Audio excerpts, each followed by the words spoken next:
Mi afectuoso saludo a la respetable audiencia en todo el Ecuador. Bienvenidos a Tribuna Libre. Hoy estamos ya lunes 9 de noviembre. Es un privilegio compartir con ustedes, amables televidentes, una semana más de labores. Se pueden comunicar con la entera confianza si tienen alguna opinión, pregunta, denuncia al 0993-5613-65. Hoy vamos a dialogar con la doctora Silvia Salgado, asambleísta nacional. Me comunica Gaby si ya la tenemos lista a la doctora. Póngala en recuadro para empezar el diálogo. Si todavía no la tenemos lista, vamos a presentar también notas periodísticas el día de hoy.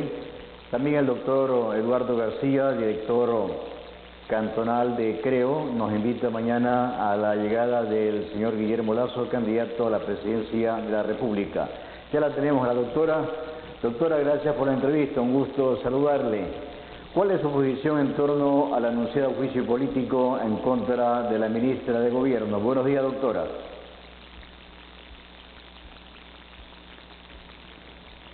A ver si habilita el micrófono. De televisión, sí, yo estoy con ahí el sí, micrófono, prosiga. no sé si tengo récord.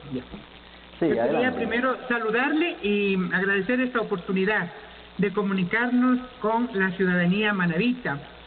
Yo, respecto a este tema, informar a la ciudadanía de que la Comisión de Fiscalización ha recomendado se dé inicio al juicio político por parte del Pleno.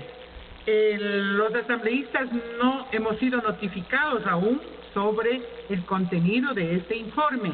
Está en manos de la Presidencia de la Asamblea Nacional el ubicar en la agenda legislativa y será entonces el momento de el debate, especialmente de las causales que sugiere la Comisión de Fiscalización, son las que justifican debería llevarle a la censura y por ende a una destitución.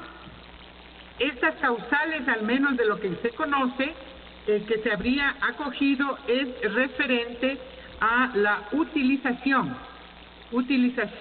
de material caducado en las movilizaciones, para contrarrestar las movilizaciones por parte de la policía en octubre del año pasado. Este es un tema muy puntual y además también se conoce respecto de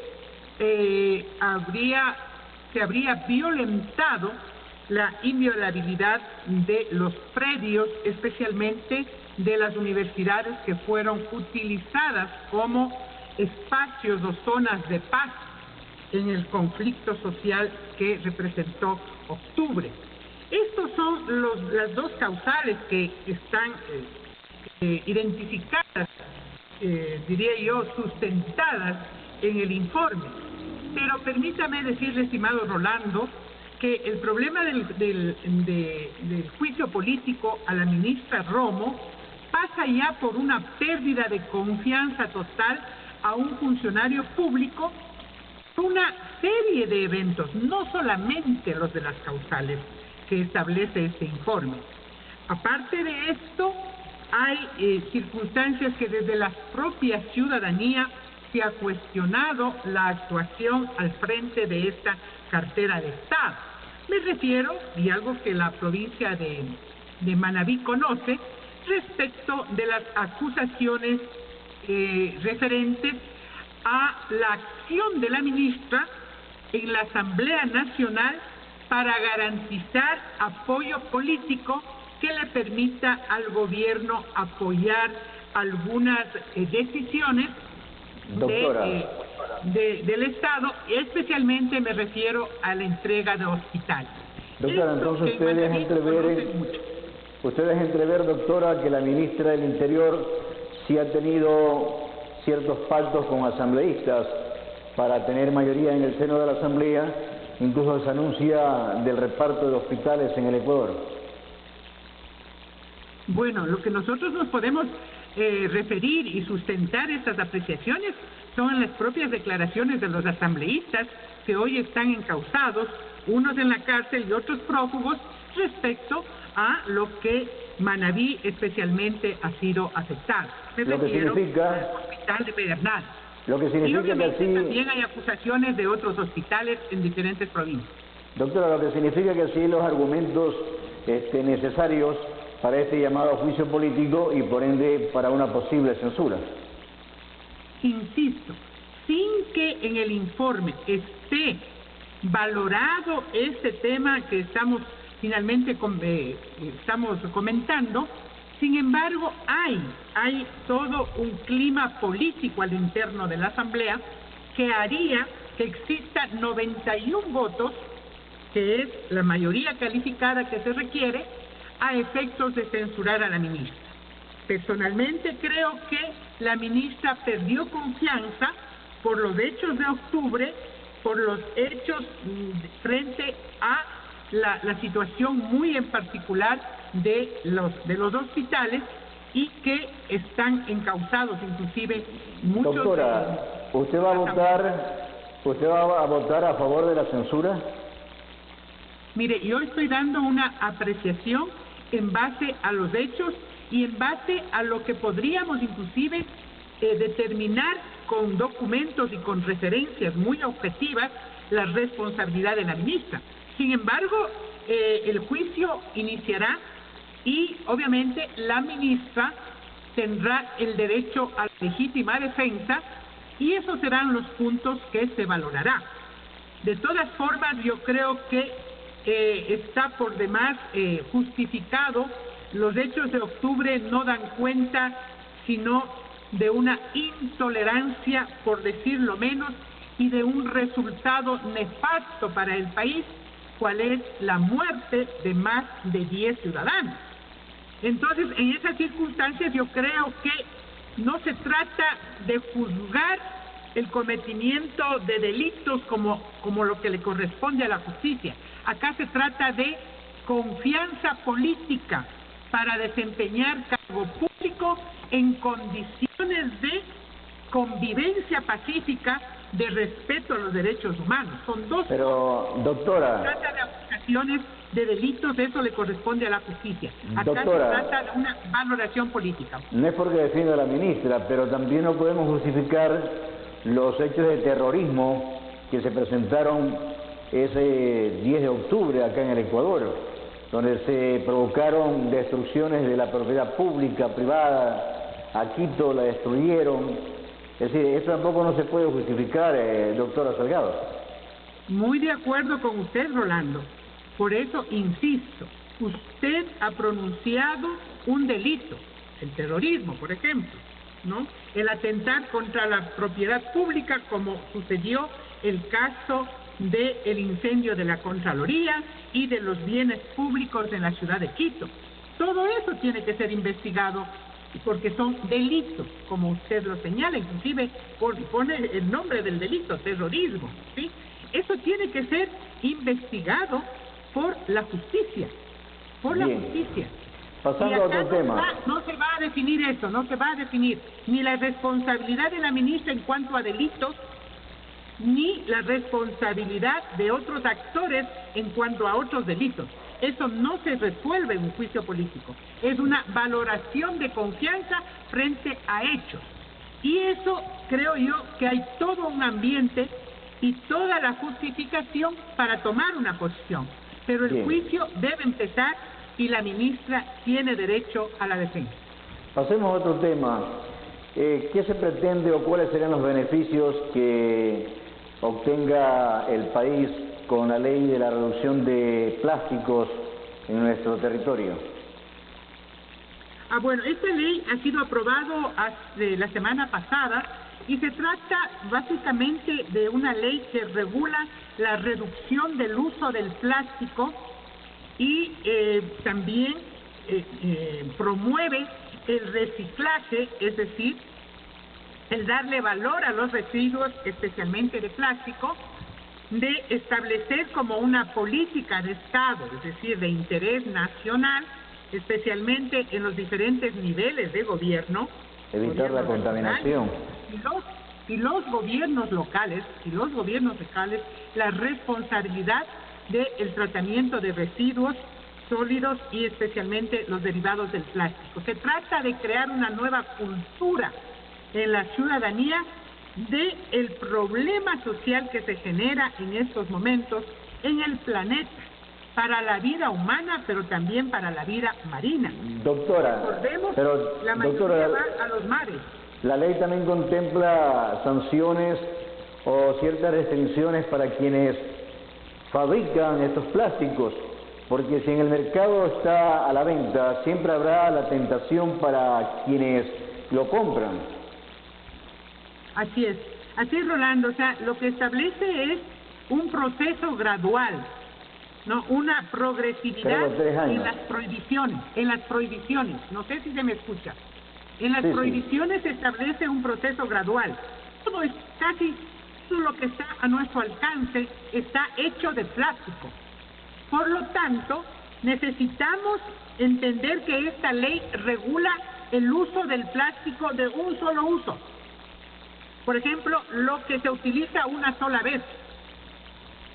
Y obviamente lo que usted señala, habrá prohibición del uso del plástico dentro de un año para este tipo de uso, de una sola vez.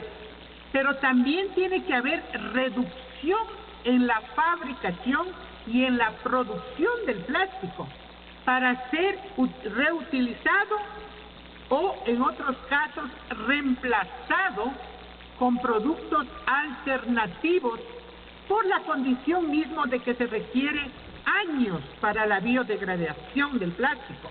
Entonces necesitamos entender que esto no va a ser un tema de prohibir, sino un tema de sensibilización y de ir gradualmente reemplazando el uso del plástico y la responsabilidad que tienen los GATS, los gobiernos locales, de sensibilizar y de promover especialmente el reciclaje y el uso debido de estos residuos sólidos, que en la mayoría del país los municipios lo hacen a cielo abierto y termina realmente siendo inútil cualquier forma de reciclaje en origen, cuando en el destino de los desechos sólidos termina siendo mezclado y sin tratamiento alguno.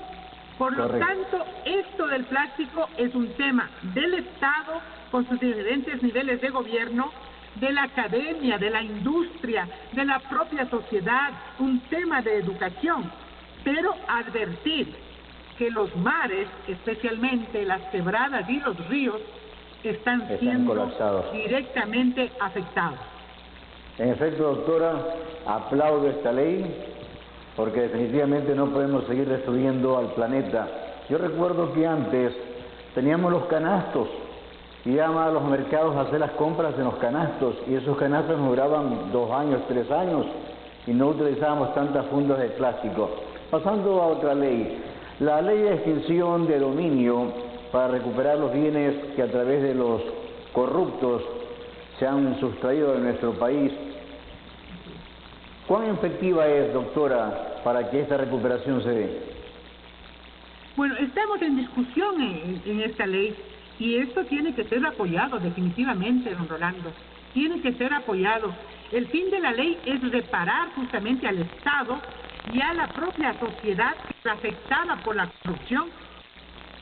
Y en estas circunstancias lo que se trata es de recuperar en favor del Estado la propiedad de bienes que se presume fueron adquiridos mediante el uso de recursos que provienen de actos ilícitos, o que el actual propietario no puede justificar.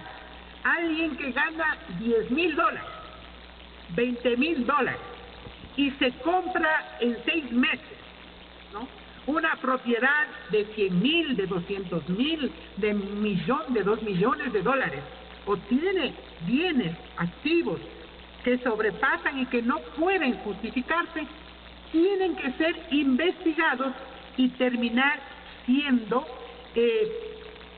cambiados la propiedad, hablemos así, trasladados del dominio al Estado, porque el Estado tiene que garantizar, así dice la Constitución, la propiedad de todos los ciudadanos. Pero al mismo tiempo, el Estado tiene que garantizar el origen lícito, la función y el bien social de esos bienes. No puede el Estado constituirse en protector de bienes que tienen al menos la duda, ¿no?, de cómo fueron adquiridos. Entonces, mire usted, se trata de un procedimiento jurídico nuevo. Lo que existe y está regulado actualmente en la Constitución y en la acusación penal es la responsabilidad personal. Esta ley no necesita sentencia previa de un responsable personal, no. Esta ley lo que hace es inicia el proceso de investigación de los bienes, de estos patrimonios, en la Fiscalía. Tiene que tener igual sentencia de un juez, pero no persigue a las personas, sino investiga la licitud, el origen de los bienes de los recursos con los que fueron obtenidos. Entonces estamos en discusión de esta ley. Sin embargo, hay tres temas que me parece importante explicitarlos, que tienen que ser totalmente debatidos y advertidos para que esta ley no se constituya en una norma de persecución política. ¿En qué instancia se encuentra? Deje a un lado el interés nacional. Doctora, ¿en qué instancia se encuentra la ley? La ley ya está para segundo debate. Segundo debate. Creo que en este mes posiblemente ya tengamos el informe y podamos contar con la ley. Nosotros estamos haciendo todos los esfuerzos para apoyar, pero al mismo tiempo para precautelar.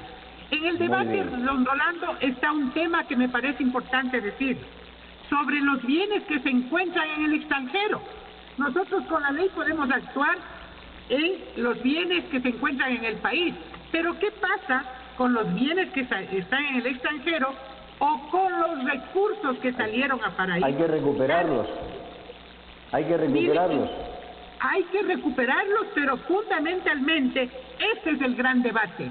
Hay quienes se oponen especialmente para que entren todos los bienes de los que están también y salieron en paraísos fiscales, porque esta ley es para quienes hayan evadido el pago de impuestos, para quienes hayan perjudicado al país, al Estado en el mal uso de los recursos públicos, para quienes especialmente producto de lo que son los crímenes o de la criminalidad internacional, o sea, y todo eso tiene que entrar. No solamente es el tema para los funcionarios públicos.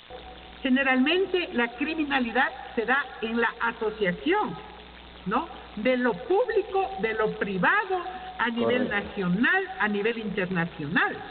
Por lo tanto, nosotros insistimos en que debe considerarse también los bienes o millones que están escondidos en paraísos fiscales. Así es, doctora. Entonces aquí no hay que hacer leyes solamente para uno, tiene que hacerse para la generalidad y preservando el interés del país. Porque la corrupción no es de ahora, la corrupción ha sido de siempre y es un problema estructural. En efecto, la corrupción, un mal endémico que debe cortarse de raíz y que devuelvan lo que se han robado. No solamente que vayan 5 años a la cárcel, sino que devuelvan lo que han robado, porque es plata del pueblo. Gente con un sueldo... Don Rolando, ese es el fin de esta ley. Ni siquiera, o sea, tome en cuenta, porque hablemos por proceso separado, la responsabilidad penal, es decir, de las personas. Ese es otro juicio que también tiene que, o puede en esos casos, implementarse, seguirse. Acá se trata de los bienes. Entonces, por un lado, la responsabilidad penal, y lo otro, el objetivo que usted señala, recuperar lo robado. En esas circunstancias, nosotros debemos apoyar y debemos estar atentos a qué se aprueba y quiénes se oponen a esta ley. Ojalá que la ley se apruebe. Acá en Manaví decimos, ¿de dónde hay charcos si no ha llovido? Gente que percibe un sueldo de $4.000 aparecen con una mansión de $500.000, carros lujosos, fincas, propiedades por todo lado. ¿De a dónde sacan la plata? Doctora, reconocido por la entrevista, gracias por la misma y estaremos en contacto. Pase bien. Muy gentil. Pase bien. Muy amable fue la participación de la doctora Silvia Salgado, asambleísta nacional. Vamos a la pausa comercial y enseguida retornamos.